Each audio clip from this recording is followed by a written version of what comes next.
فرحانة وشمتانة. أول تعليق من وفاء عامر على سجن مروة بنت مبارك 2 سنين بعد اتهامها بتشهير وسب الفنانة.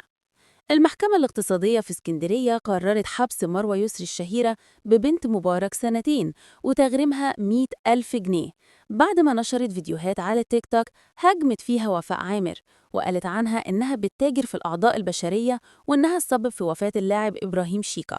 وبعد القبض عليها، مروة اعترفت في النيابة إن المعلومات اللي كانت بتنشرها جاية من شخص اسمه ألكسندر، ووصفته بالصندوق الأسود.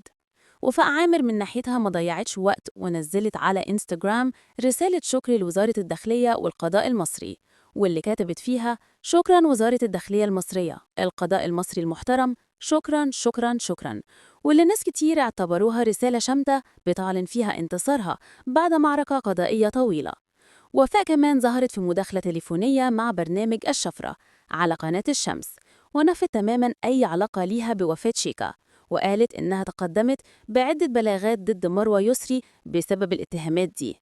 وأضافت: كل اللي اتقال عني مجرد شائعات لتشويه سمعتي، وكل خير كنت بعمله مع شيكا أو غيره كان لوجه الله سبحانه وتعالى.